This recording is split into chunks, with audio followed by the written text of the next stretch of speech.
ರಸವೆಂಬ ತೈಲವನೆರೆದು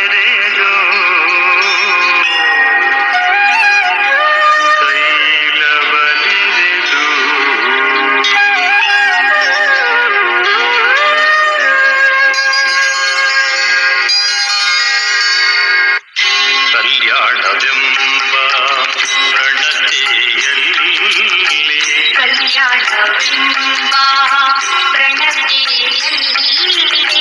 ಭಕ್ತಿ ರಸವೆಂಬ ತೈಲವನೆರೆದು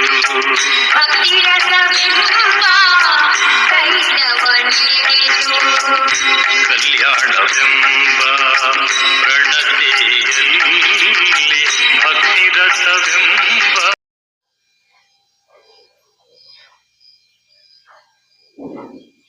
ಓಂ ಶ್ರೀ ಗುರು ಬಸವಲಿಂಗಾಯ ನಮಃ. ಸರ್ವರಿಗೂ ಶರಣ ಶರಣ.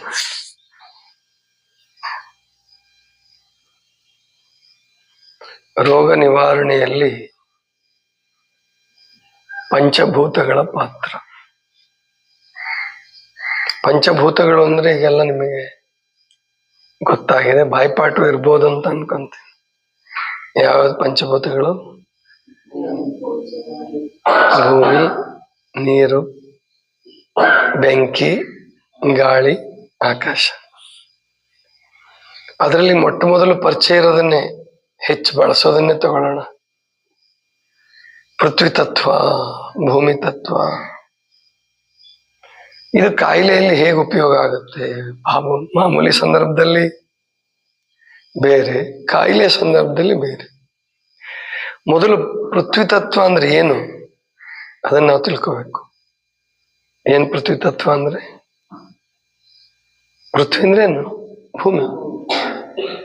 ಈ ಭೂಮಿ ತತ್ವದಲ್ಲಿ ಬರ್ತಕ್ಕಂಥ ಮುಖ್ಯ ಅಂಶಗಳೇನು? ಮಣ್ಣು.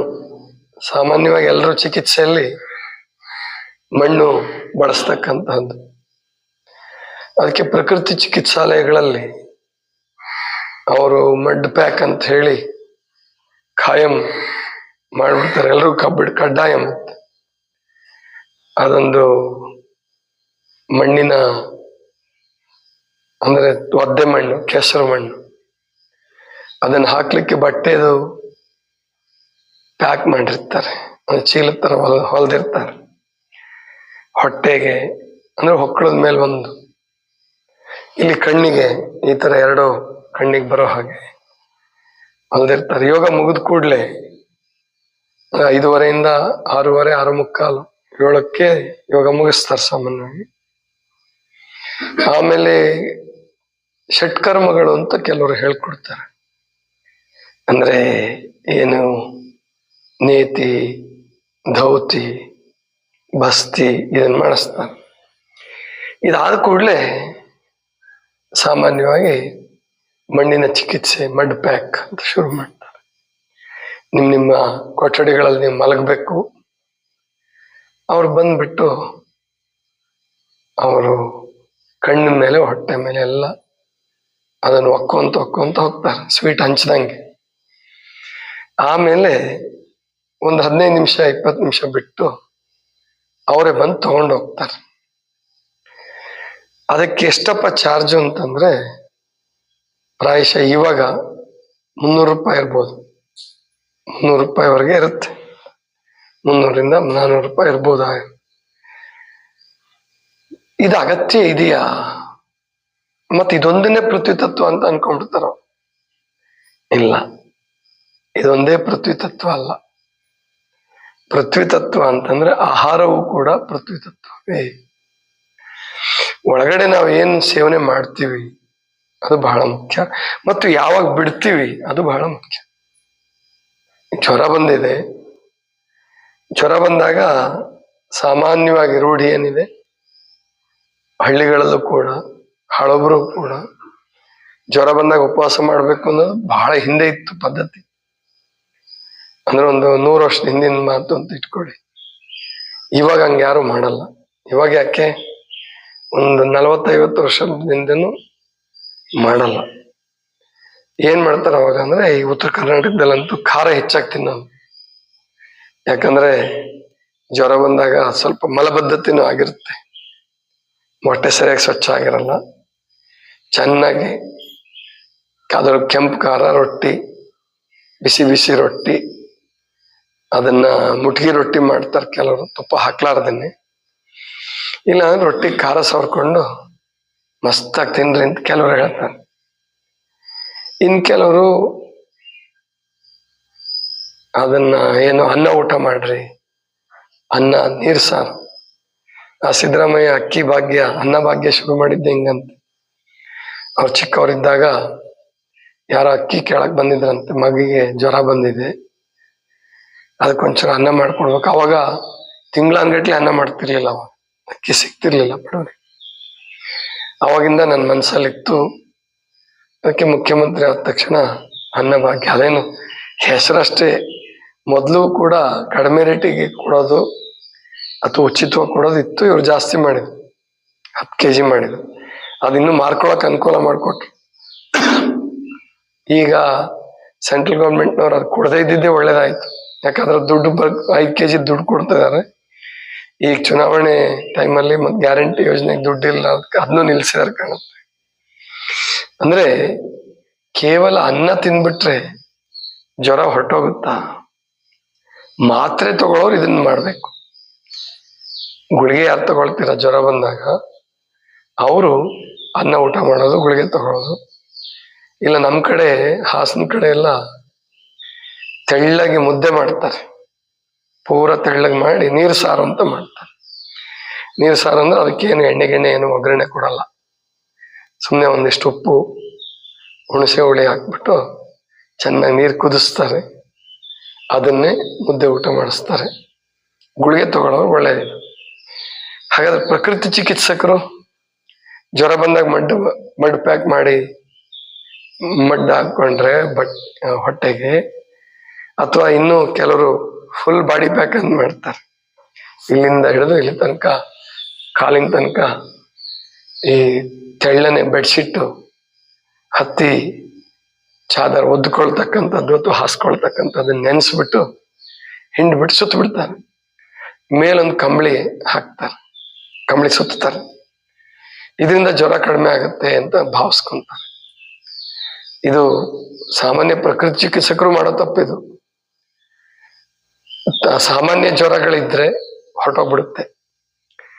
ಈ ದೊಡ್ಡ ದೊಡ್ಡ ಜ್ವರಗಳೇನಂತಂದ್ರೆ ಡೆಂಗು, ಮಲೇರಿಯಾ, ಟೈಫಾಯ್ಡ್, ಈದ್ ಕಾರಣಕ್ಕಾಗಿ ಅಥವಾ ಚಿಕನ್ ಗುನ್ಯಾ ಕಾರಣಕ್ಕಾಗಿ ಜ್ವರ ಬಂದಿದ್ರೆ ಇದರಿಂದ ಹೋಗಲ್ಲ. ಅದು ಉಲ್ಟಾ ಇನ್ನೂ ಜಾಸ್ತಿ ಆಗತ್ತೆ. ಯಾಕಂದ್ರೆ ಆವಾಗ ಥಂಡಿ ಆಗ್ತಿರುತ್ತೆ, ಥಂಡಿ ಜ್ವರ ಅಂತ. ಥಂಡಿ ಜ್ವರ ಬಂದಾಗ ಯಾವಾಗ್ಲೂ ಬಾಡಿ ಪ್ಯಾಕ್ ಮಾಡಬಾರ್ದು. ಆಮೇಲೆ ಬೆವ್ರು ಬರುತ್ತೆ ಅಂತ ಅನ್ಕೊಂತಾರ, ಅದು ಬೆವ್ರು ಅಲ್ಲ. ಅದು ನಾವೇ ಏನ್ ತೊಯ್ಸಿರ್ತೀವಲ್ಲ ಅದರದ್ದೇ ಒಂದ್ ಸ್ವಲ್ಪ ನೀರಿನ ಅಂಶ ನಮ್ಮ ಹಣೆ ಮೇಲೆ ಅಥವಾ ಅದೇ ಕತ್ತತ್ರ ಅಲ್ಲಿ ಬರ್ಬೋದು ಅಷ್ಟೇ. ಆದ್ರೆ ಯಾವ ಕಾರಣಕ್ಕೂ, ಅದರಲ್ಲೂ ಸಣ್ಣ ಮಕ್ಳಿಗಂತೂ ಜ್ವರ ಬಂದಾಗ ಪ್ರಕೃತಿ ಚಿಕಿತ್ಸಕರು ತಪ್ಪು ಮಾಡ್ಬಿಡ್ತಾರೆ. ಅಂದ್ರೆ ಥಂಡಿ ಪ್ಯಾಕ್ ಹಾಕ್ಬಿಡ್ತಾರೆ, ಎಂದು ಹಾಕ್ಬಾರ್ದು. ಆವಾಗ ಸಾಧ್ಯವಾದಷ್ಟು ಮಟ್ಟಿಗೆ ಬೆಚ್ಚಗಿಡ್ಬೇಕು ಮಕ್ಕಳನ್ನ. ಚಿಕ್ಕ ಮಕ್ಕಳನ್ನ, ಮಗು ಅಂದ್ರೆ 5 ವರ್ಷದೊಳಗಿರ್ತಕ್ಕಂಥ ಹೇಳಕ್ ಬರಲ್ಲ ಕೆಲವಕ್ಕೆ. ಅವಾಗ ಕಟ್ಟ ಪ್ರಕೃತಿ ಚಿಕಿತ್ಸಕರು ಅದಕ್ಕೆ ತಗೊಂಡೋಗಿ ತಣ್ಣಿನ ಪ್ಯಾಕ್ ಹಾಕ್ಬಿಟ್ರೆ ಅದು ಸೈಡ್ ಎಫೆಕ್ಟ್ ಆಗಿ ಇನ್ನು ಮೂರ್ಛೆ ಹೋಗ್ತಕ್ಕಂಥದ್ದು ಅಥವಾ ಫಿಟ್ಸ್ ಬರುವಂಥದ್ದು ಈ ತರ ಆಗೋ ಸಾಧ್ಯತೆಗಳಿರುತ್ತೆ. ಆವಾಗ ಯಾವ ಕಾರಣಕ್ಕೂ ನಾವು ತಂಪು ಮಾಡಬಾರ್ದು. ಆವಾಗ ಬಿಸಿ ಮಾಡ್ಬೇಕು. ಬಿಸಿ ಮಾಡ್ಬೇಕಂದ್ರೆ ಸ್ವೆಟರ್ ಗಿಟರ್ ಟೋಪಿ ಎಲ್ಲ ಹಾಕ್ಬಿಟ್ಟು, ಅವು ಸಾಮಾನ್ಯ ಮಲಗಕ್ಕೆ ಇಷ್ಟಪಡ್ತಿರ್ತಾವ, ಅವಾಗ ಮಲಗಿಸ್ಬಿಡ್ಬೇಕು. ನಿದ್ದೆ ಮಾಡಿದ್ದು ಅಂತಂದ್ರೆ ಬೆವ್ರು ಬಂದ್ಬಿಡುತ್ತೆ. ಅದು ನ್ಯಾಚುರಲ್ ಆಗಿ ಆಗ್ತಕ್ಕಂಥ ಕ್ರಿಯೆ, ಅದು ಔಷಧಿ. ಅದು ಮಕ್ಕಳಿಗೆ ಚೆನ್ನಾಗಿ ಒದಿಸ್ಬಿಟ್ಟು ಮೂಗಷ್ಟೇ ಬಿಡ್ಬೇಕು. ಕೆಲವರು ಮೂಗಿಗೆ ಒದಿಸ್ಬಿಡ್ತಾರೆ, ಮೂಗಿಗೆ ಯಾವಾಗ್ಲೂ ಒಳ್ಳೆ ಗಾಳಿ ಹೋಗ್ತಿರ್ಬೇಕು. ಇನ್ನು ಚೆನ್ನಾಗಿ ಒದಿಸ್ಬೇಕು, ಒಳ್ಳೆ ಬಟ್ಟೆ ಹಾಕ್ಬೇಕು, ಸ್ವೆಟರ್ ಗಿಟರ್ ಹಾಕ್ಬೇಕು. ಇನ್ನು ದೊಡ್ಡವರು ಕೂಡ ಅಷ್ಟೇನೆ, ವಯಸ್ಸಾದಂತಹವರು ಅವರು ಒದ್ಕೊಂಡು ಮಲ್ಕೊಳ್ಳೋದು. ಅಂದ್ರೆ ಚಳಿ ಥಂಡಿ ಜ್ವರ ಇದ್ದಾಗಂತೂ ಏನೂ ತಗೋಬೇಡಿ. ಅವಾಗ ಎದ್ದಳಕ್ ಆಗ್ತಾ ಇಲ್ಲಾರ ಬೆಳಗ್ಗೆ ಎದ್ದಳ್ಬೇಡಿ. ಇನ್ ಕೆಲವರು ಕಟ್ಟ ನಿಯಮ ಪಾಲಿಸ್ಬೇಕು ಅಂತ ಹೇಳಿ ಪೂಜೆಗೆ ಎದ್ದಳೋದು, ಸ್ನಾನ ಮಾಡ್ಕೊಳ್ಳೋದು, ಏನು ಮಾಡ್ಬೇಡಿ, ಏನ್ ಅಗತ್ಯ ಇಲ್ಲ. ನೀವು ಕಟ್ಟ ನಿಯಮ ಮಾಡಿ ದೇವ್ರನ್ನ ಮೆಚ್ಚಿಸ್ಕೊಳ್ಳೋದೇನು ಅಗತ್ಯ ಇಲ್ಲ. ಆವಾಗ ನಿಮ್ಮ ಒಳಗಡೆ ಇರ್ತಕ್ಕಂಥ ಪ್ರಾಣಲಿಂಗ ಹೇಳ್ತಾ ಇರೋದೇನಂದ್ರೆ ವಿಶ್ರಾಂತಿ ಕೊಡು, ಮೊದಲು ಬಿಸಿ ಮಾಡು, ಆವಾಗ ಹೊದ್ಕೊಂಡು ಮಲಗೋದೇ ಚಿಕಿತ್ಸೆ. ಆದ್ರೆ ಒಳ್ಳೆ ಗಾಳಿ ಮಾತ್ರ ಹೋಗ್ತಿರ್ಬೇಕು ಶ್ವಾಸಕೋಶ. ಅದಕ್ಕೆ ಮೂಗನ್ನ ಖಾಲಿ ಬಿಟ್ಕೊಳ್ಳೋದು, ಸೊಳ್ಳೆಗಳಿದ್ರೆ ಸೊಳ್ಳೆ ಪರದೆ ಹಾಕೊಳ್ಳೋದು. ಯಾವ ಕಾರಣಕ್ಕೂ ಕಾಯಿಲೆ ಮಾತ್ರ ಹಾಕ್ಬಾರ್ದು. ಕಾಯಿಲೆ ಬಂದಾಗ ಅಂದ್ರೆ ಏನು ಆಲ್ ಔಟು, ಗುಡ್ ನೈಟು, ಇಂಥ ಕೆಲವು ಕಾಯಿಲೆಗಳು ಹಾಕ್ತಿರಲ್ಲ, ಮಕ್ಳಿಗೂ ಹಾಕ್ಬಾರ್ದು ಅದನ್ನ. ಆವಾಗ ಸಾಧ್ಯವಾದಷ್ಟು ಮಟ್ಟಿಗೆ ಶುದ್ಧ ಗಾಳಿ, ಶುದ್ಧ ನೀರು. ನೀರು ಅಂದ್ರೆ ತಣ್ಣೀರಲ್ಲ, ಬಿಸಿನೀರು. ಜ್ವರ ಬಂದಿದೆ, ಮೈಯೆಲ್ಲ ಬೆಚ್ಚಗಿದೆಯಲ್ಲ, ತಣ್ಣೀರು ಕುಡಿಸ್ಬಿಡೋಣ, ನೋ, ಹಂಗ್ ಮಾಡಬಾರ್ದು. ಹೊರಗಡೆ ಬಿಸಿ ಬಿಸಿ ಬಿಸಿ ಆಗ್ತಿದ್ರು ಕೂಡ ಒಳಗಡೆ ಆ ಮಗುಗೆ ಅಥವಾ ಆ ವ್ಯಕ್ತಿಗೆ ಥಂಡಿ ಇರ್ತದೆ. ಅದಕ್ಕೆ ಈ ಉತ್ತರ ಕರ್ನಾಟಕದಲ್ಲಿ ಥಂಡಿ ಜ್ವರ ಅಂತಾನೆ ಬಳಸ್ತಾರ. ಥಂಡಿ ಜ್ವರ ಬಂದಿದೆ, ಥಂಡಿ ಜ್ವರ ಬಂದಿದೆ. ಅವಾಗ ಯಾವ ಕಾರಣಕ್ಕೂ ತಣ್ಣೀರು ಕುಡಿಬಾರ್ದು ಮತ್ತು ತಂಪು ಮಾಡಬಾರ್ದು ಶರೀರವನ್ನು. ಇಲ್ಲಿ ಅಲೋಪತಿ ಪದ್ಧತಿನಲ್ಲಿ ಬಹಳ ದೊಡ್ಡ ತಪ್ಪು ಮಾಡ್ತಾರೆ.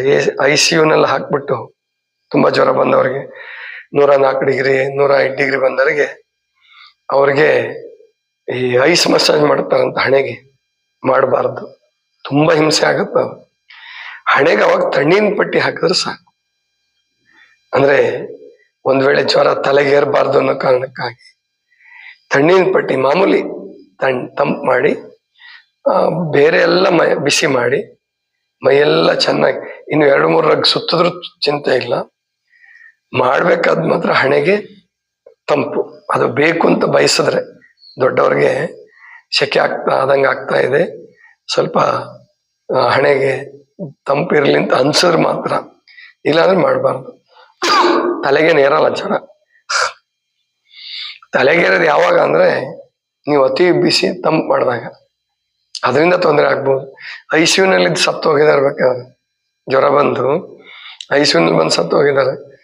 ಆದ್ರೆ ಈ ಚಿಕಿತ್ಸೆಗಳನ್ನ ಏನ್ ಮಾಡ್ಕೊಂತಿರಲ್ಲ, ಹಿತ ಆಗತ್ತೆ, ಸಂತೋಷ ಆಗುತ್ತೆ. ಒಂದು 3 ತಾಸು 4 ತಾಸು 5 ತಾಸು ಈ ತರ ಬೆಚ್ಚಗಿದ್ಬಿಟ್ರೆ, ಸಾಮಾನ್ಯ ಜ್ವರ ಇದ್ರೆ ಬೆವ್ರು ಬಂದ್ಬಿಟ್ಟು ಅಥವಾ ನಿದ್ದೆ ಚೆನ್ನಾಗಿ ಬಂದು ಬೆವ್ರು ಬಂದು ಹಸಿವು ಶುರು ಆಗ್ಬೋದವ. ಹಸಿವಾದಾಗ ಆವಾಗ ಕೊಡ್ಬೇಕಾಗಿರೋದು ಗಂಜಿ ಅಲ್ಲ. ಸಾಮಾನ್ಯವಾಗಿ ಗಂಜಿ ಕೊಟ್ಬಿಡ್ತಾರೆ, ಇಲ್ಲಾಂದ್ರೆ ಈ ಸರ್ಕಾರಿ ದವಾಖಾನೆಗಳಲ್ಲಿ ಬ್ರೆಡ್ ಮತ್ತು ಹಾಲು ಕೊಟ್ಬಿಡ್ತಾರೆ. ಯಾವ ಕಾರಣಕ್ಕೂ ಕೊಡ್ಬಾರ್ದು. ಅದರಲ್ಲೂ ಡೈರಿ ಹಾಲು, ಬ್ರೆಡ್, ಮೈದಾ ಹಿಟ್ಟಿನ ಮಾಡಿದ ಬ್ರೆಡ್ ಕೊಟ್ರೆ ಅದು ವಿರುದ್ಧ ಆಹಾರ ಆಗತ್ತೆ, ತೊಂದರೆ ಆಗತ್ತೆ, ಕಫ ಜಾಸ್ತಿ ಆಗತ್ತೆ ಅವಾಗ. ಆದ್ರಿಂದ ಅವಾಗ ಕೊಡ್ಬೇಕಾದ್ದೇನಪ್ಪ ಅಂತಂದ್ರೆ, ಹಸಿವು ಆಗ್ತಿದೆ, ಥಂಡಿ ಕಡಿಮೆ ಆಗಿದೆ, ಆವಾಗ ಸಾಧ್ಯ ಆದ್ರೆ ಬಿಸಿನೀರೇನೆ, ಇಲ್ಲ ಯಾವ್ದಾದ್ರು ಕಷಾಯಗಳು. ತಿನ್ನಕ್ ಇಷ್ಟ ಇಲ್ಲ ಅಂದ್ರೆ ಕಷಾಯಗಳು, ಶುಂಠಿ ಕಷಾಯನೋ, ಜೀರಿಗೆ ಕಷಾಯನೋ, ಅಥವಾ ಮೆಣಸಿನ ಕಾಳಿನ ಕಷಾಯ, ಹವೀಸಿನ ಕಷಾಯ, ಕರ್ಬೇವಿನ ಸೊಪ್ಪಿನ ಕಷಾಯ, ಈ ತರ ಯಾವ್ದಾದ್ರು ಒಂದು ಕಾಡೆ ಅಂತ ಕಾಣ್ತಾರೆ ಈ ಕಡೆ, ಕಷಾಯ ಮಾಡಿ ಕುಡಿಸ್ಬೇಕು. ಇನ್ನೂ ಹಸಿವಾಗ್ತಿದೆ, ಕಷಾಯ ಕುಡಿಯಕ್ ಮನ್ಸಿಲ್ಲ, ಏನಾದ್ರು ತಿನ್ಬೇಕು ಅನ್ನಿಸ್ತಾ ಇದೆ, ಆವಾಗ ತಿನ್ಬೇಕಾದ್ದೇನಪ್ಪ ಅಂತಂದ್ರೆ, ಆವಾಗ ಕಿತ್ಲೆ ಹಣ್ಣಿನ ಸೀಸನ್ ಇಲ್ಲ ಅಂದ್ರೆ ಪೈನಾಪಲ್ ಇದ್ರೆ ಪೈನಾಪಲ್ ಜ್ಯೂಸ್. ಪೈನಾಪಲ್ ಹಂಗೆ ತಿನ್ನಿಸ್ಬಾರ್ದು, ಯಾಕಂದ್ರೆ ನಾಲ್ಗೆ ಸುಡೋ ಸಾಧ್ಯತೆ ಇರ್ತದೆ. ಜ್ಯೂಸ್ ಮಾಡಿ ಕೊಡೋದು.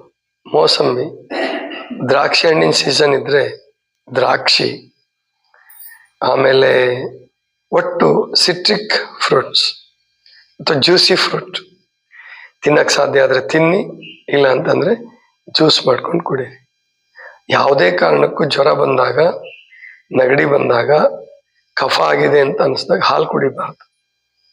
ಯಾವುದೇ ಒಳ್ಳೆ ಹಾಲು, ದೇಶಿ ಆಕಳ ಹಾಲು ಸಿಕ್ಕಿದ್ರು ಕುಡಿಬಾರ್ದು. ಅವಾಗ ಆಯುರ್ವೇದದಲ್ಲಿ ಕೆಲವರು ಹೇಳ್ತಾರೆ ಹಾಲು ಅರಿಶಿನ ಹಾಕೊಂಡು ಕುಡೀರಿ.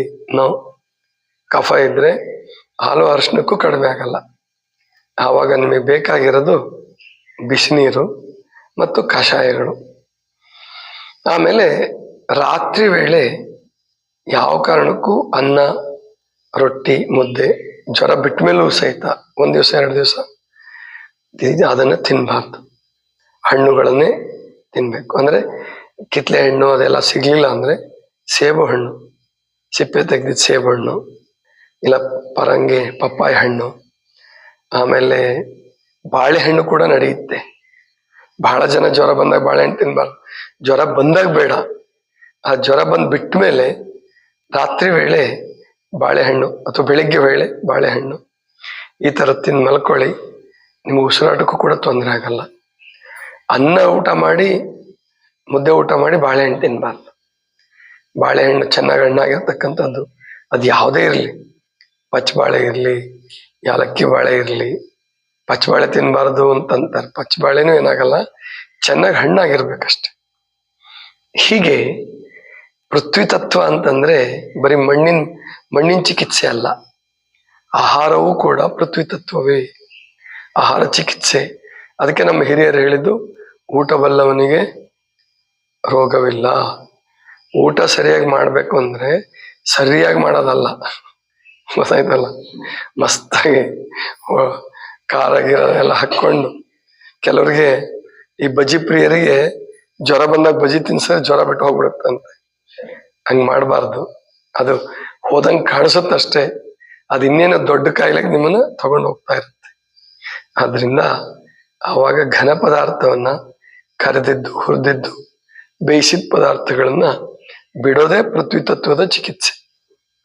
ಹಣ್ಣುಗಳನ್ನ ಅಥವಾ ತರಕಾರಿ ರಸಗಳು, ಅಥವಾ ಕಹಿ ಬೇಕು ಅಂತಂದ್ರೆ ಕಹಿ ಇಷ್ಟ ಆಗ್ತಿರುತ್ತೆ ಜ್ವರ ಬಂದಾಗ, ಹಾಗಲಕಾಯಿ ರಸ ಅಥವಾ ಬೇವಿನ ರಸ, ಸ್ವಲ್ಪ ಮಟ್ಟಿಗೆ ಬೇವಿನ ರಸ ಈ ಥರದ್ದು, ಅಥವಾ ಕಾಡ್ಜೀರಿಗೆ ಅಂತ ಸಿಗುತ್ತೆ ಅದರದ್ದು ರಸ ಅಥವಾ ಕಷಾಯ, ಇದು ಜ್ವರ ಬಂದಾಗ ಕೊಡ್ಬೇಕಾದಂಥದ್ದು. ಇನ್ನು ಪ್ಲೇಟ್ಲೆಟ್ಸ್ ಕಡಿಮೆ ಆದಾಗ, ಡೆಂಗು ಗಿಂಗು ಬಂದಿತ್ತಂದ್ರೆ ಪಪ್ಪಾಯಿ ಎಲೆ ಜ್ಯೂಸ್ ಅಥವಾ ಪಪ್ಪಾಯಿ ಸಿಪ್ಪೆ ಜ್ಯೂಸ್, ಇದು ಬಹಳ ಒಳ್ಳೆ ಕೆಲಸ ಮಾಡುತ್ತೆ. ಆದರೆ ತಂಪಿದ್ದಾಗ ಬಿಸಿ ಮಾತ್ರ ಮಾಡೋದನ್ನ ಮರಿಬಾರ್ದು. ಇದೆಷ್ಟು ಇವತ್ತಿನ ಚಿಂತನ. ಸರ್ವರಿಗೂ ಶರಣು ಶರಣ.